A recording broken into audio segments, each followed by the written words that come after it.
వ్యూహం సినిమా వసూలు చూసి భారతి గారు అయితే షాక్ అయ్యారంట. ఇంతకు అసలు ఏం జరిగింది, ఎంత వసూలైంది? సో ఈ అంశాన్ని మనకి క్లుప్తంగా వివరించడానికి మనతో పాటు ఉన్నారు ప్రముఖ సీనియర్ జర్నలిస్ట్ జగదేవ్ గారు. నమస్కారం సార్. నమస్తే సార్. వ్యూహం సినిమా వసూలు చూసి భారతి గారు అయితే షాక్ అయ్యారంట. అసలు ఎంత వసూలు వచ్చింది, ఏం జరిగి ఉంటుంది సార్? భారతి గారు షాక్ అయ్యారు. మేబీ ఆవిడే అవ్వాలి, ఎందుకంటే వర్మ గారు పట్టించుకోడు. ఆయన సినిమా తీసానా చూస్తే చూడండి అది మానేయండి అని అంటాడు. చెప్పాను కదా, ఆయన డిఫరెంట్ మెంటాలిటీ. బట్ ఆయన వ్యూహం మొత్తానికి గన్ పెట్టి మరీ నేను తెచ్చుకున్నాను, రిలీజ్ అవుతుందని కూడా చూపించాడు కదా, సెన్సార్ సర్టిఫికెట్. వ్యూహం మనం ట్రైలర్ చూస్తేనే అర్థమవుతుంది, సినిమా చూడలేదు బట్ ట్రైలర్ చూస్తే అర్థమైంది ఏంటంటే మొత్తం తాడేపల్లి ప్యాలెస్ స్క్రిప్ట్ అనే అందరూ చెప్పారు. అందులో కూడా ఏంటంటే ఆయన వ్యూహం అనేది ఏంటంటే ఆయన ఏదైతే హర్డిల్స్ ఫేస్ చేశాడో అక్కడ నుంచి ముఖ్యమంత్రి అయ్యే వరకు వైనం ఏదైతే ఉందో అది చూపించిపోయారు. సో ముఖ్యమంత్రి జగన్మోహన్ రెడ్డి గారికి అంత క్రేజు, అంత ఇమేజు, వైనాట్ 175, మళ్ళీ నేను చేసే పనుల వల్ల మీరు లబ్ధి పొందితే మీరు నన్నే మళ్ళీ గెలిపిస్తారు అన్నట్టుగా మాట్లాడిన వ్యక్తికి, అంత ఇమేజ్ ఉన్న వ్యక్తికి, రాష్ట్రంలో 151 స్థానాలు ఎమ్మెల్యేలు తెచ్చుకున్న వ్యక్తికి 151 స్థానాల్లో 151 నియోజకవర్గాల్లో ఒక్కొక్క నియోజకవర్గానికి 1,00,000 మంది వేసుకున్న 150 లక్షల మంది సినిమా చూడాలి అంటే మొదటి రోజే ఒక ఎంతో కొంత ఈ బాహుబలి లాంటి వసూళ్ళు అయితే రావాలిగా, రాలేదు. అండ్ మోర్ ఓవర్ ఇంకొకటి ఏంటి సార్ అంటే అందులో వైసీపీలో ఉన్న పార్టీలో ఉన్న ఎమ్మెల్యేలు కూడా చూసిన దాఖలాలు లేవనిపిస్తుంది. ఎందుకంటే ఒక్క ఎమ్మెల్యే అయినా చూసినా అంటే వాళ్ళ అనుచరులని తీసుకెళ్ళినా కూడా 30 మంది అవుతారు, 40 మంది అవుతారు. కనీసం కూడా ఒక చిన్న సినిమాకి వచ్చినంత గుర్తింపు కూడా రాలేదంటే అసలు ఏమనుకోవాలి మనం? మరి అదే చెప్తున్నాను. అందుకు ఇది భారతి గారు షాక్ అని మీరు అడిగిన క్వశ్చన్ ఎందుకుందంటే వర్మ పట్టించుకోరు, ఎందుకంటే నేను అయిపోయిన సినిమా తీసాను. మేబీ ఆయన తీయలేదేమో, ఆయన పట్టించుకోవట్లేదంటే తాడేపల్లి ప్యాలెస్ స్క్రిప్ట్ అని అంటున్న సందర్భంలో చాలామంది సినిమా క్రిటిక్స్, విశ్లేషకులు కూడా అదే అభిప్రాయం వ్యక్తం చేస్తున్నారు, తాడేపల్లి ప్యాలెస్ స్క్రిప్ట్ అన్నట్టుగా. సో ఆయన స్క్రిప్ట్ కాదు కాబట్టి సినిమా ముందే ఆయన సినిమాలకు ఆయన పట్టించుకోడు. నేను తీస్తాను, నా ఇష్టం, చూస్తే చూడు లేకపోతే మాని అంటాడు. మరి ఆయన కానప్పుడు ఇంకెందుకు ఒకళ్ళతో పుచ్చుకోడు. తర్వాత వ్యూహంలో ప్రధానంగా ఆయన ముఖ్యమంత్రి అయిన వైనమైనప్పుడు, ముఖ్యమంత్రిగా ఆయన ముందు అరెస్ట్ అయ్యి జైలుకి వెళ్ళినప్పుడు పార్టీ ఇంకా మనుగడ ఏంటి, పరిస్థితి ఏంటన్న పార్టీని బతికించి ఇప్పటికీ బతికిస్తూ ఉన్నది ఎవరి వల్ల అంటే షర్మిలా గారి వల్ల అని చెప్పాల్సిందే. చెప్పకనే చెప్తుంది, ఎవరికైనా చెప్తారు. అది ఆమె క్యారెక్టరే లేదని కూడా అంటున్నారు చాలామంది చూసిన వాళ్ళు. నేను చూడలేదు, ట్రైలర్లో కూడా ఆమె ఎక్కడ చూపించలేదు. ఎక్కడైతే ఆ కథానాయకుడు పాత్రకి భారీగా ఉంటుందో ఆ భార్యే హెచ్చరిస్తున్నట్టుగా, అంటే ఎలా అంటే ఎంతసేపు పథకాలైనా అభివృద్ధి లేదా అంటుంది ఒక దగ్గర ఆవిడ ట్రైలర్లో. అంటే ఈ 5 ఏళ్ళు పథకాలు అయిపోయి నెక్స్ట్ 5 ఏళ్ళు అభివృద్ధి నాది అని చెప్పడం కాన్సెప్ట్ అనమాట. ఈ 5 ఏళ్ళు పథకాలు అభివృద్ధి చేయలేదు, మీరు ఏమనుకోకండి, నెక్స్ట్ టైం చూడండి ఊపిరి సలపనివ్వకుండా అభివృద్ధి చేసేస్తాను మీకు అని చెప్పే ప్రయత్నం. మరి రాజధాని అంశం సార్, అదే ఆ అంశం ఎక్కడా ఉండదు, అదే టాపిక్. అంటే ఇప్పుడు ఆంధ్రప్రదేశ్కి ఇంకా రాజధాని అనేది ఉండదా? అది గొప్ప విషయం అండి. అది ఎంత గొప్ప విషయం అంటే రాజధాని లేకుండానే 5 ఏళ్ళు పరిపాలించారు చూసారా.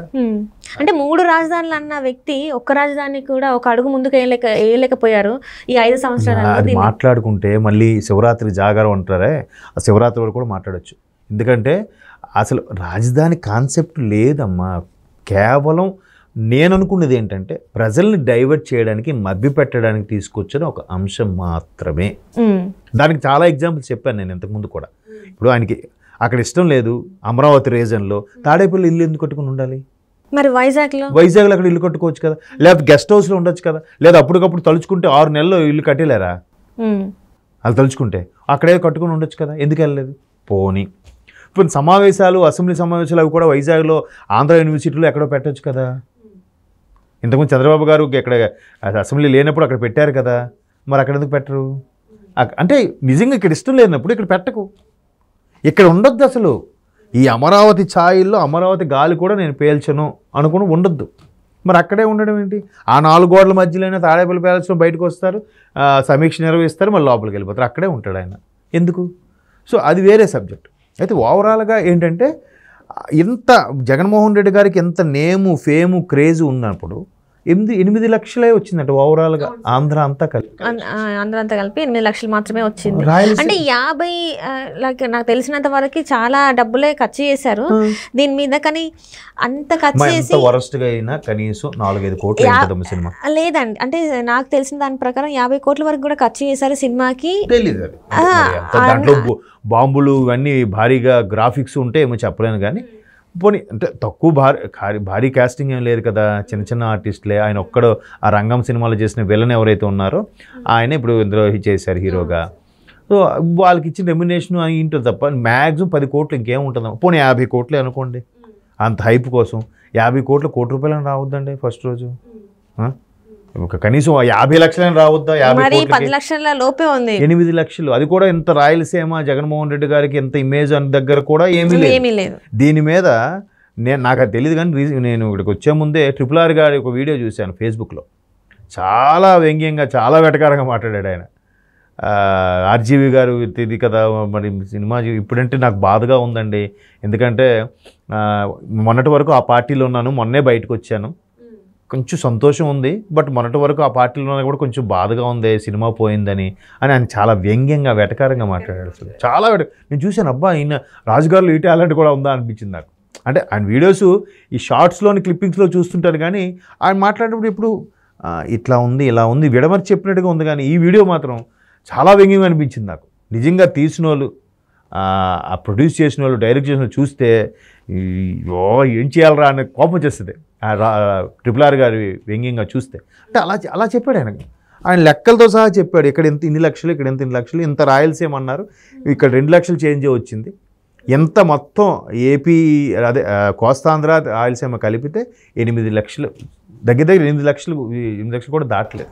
అంటే దీని ఎఫెక్ట్ ఏమన్నా మళ్ళీ ఈ ఎన్నికల మీద పడే అవకాశం ఉందంటారా? ఇప్పుడు అంత ఇమేజ్ ప్రజలు జగన్మోహన్ రెడ్డి గారినే కోరుకుంటున్నారు అనుకున్నప్పుడు వెళ్ళి చూస్తారు కదా, అబ్బా మా నాయకుడిది ఎలా చూశారని చూస్తారు కదా.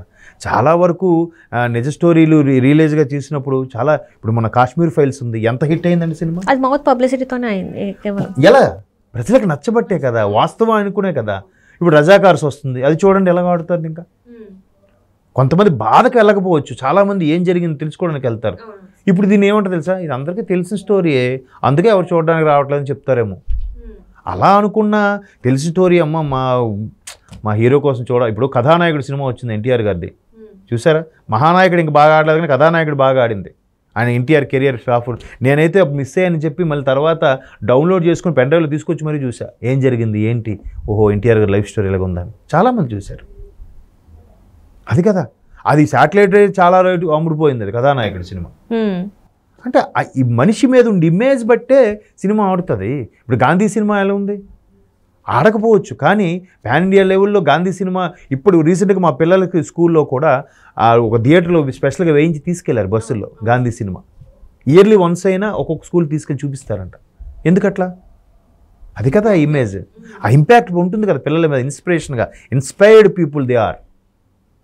కాబట్టి అట్లా అయినప్పుడు చూస్తే మా జగన్మోహన్ రెడ్డి గారికి అంత మీరు ఎంతమంది మీరు కలిసిన సింహం సింగిల్గా వస్తుంది, పందులే గుంపుగా వస్తాయి, ఎన్ని కామెంట్స్ చేసినప్పుడు మరి కనీసం ఆ సింహం రేంజ్ తగ్గట్టుగా ఉండాలి కదా. సో RRR గారు కామెంట్ అదే, అయ్యో పోయిందా ఇది అని. ఇప్పుడు భారతి గారు షాక్ అని మీరు క్వశ్చన్ ఎందుకు అడుగుతున్నారంటే, మేబీ పెట్టుబడి పెట్టించారో ఆవిడే వెనక నుంచి పెట్టించి చేసుంటారు కదా ఆవిడ. సో మేబీ బాధ ఉండదు వాళ్ళకి. అంటే సాక్షిలో కూడా ఏదైతే ఉంటుందో యాడ్స్ మూవీ అది కూడా ఆపేశారని చెప్పేసి మనకు వార్తలు వస్తున్నాయి. ఇంకా మరి వాళ్ళకి తెలిసిపోయిందేమో, రాబోదు జస్ట్ మేము ప్రమోట్ చేయాలనుకున్నాం, తీసాం అయిపోయింది అని కూడా RGV గారి స్టైల్లో మాట్లాడుతున్నారు వాళ్ళు కూడా, ఇంకా అర్థమైపోయి అంతే. Right sir, right, thank you so much sir.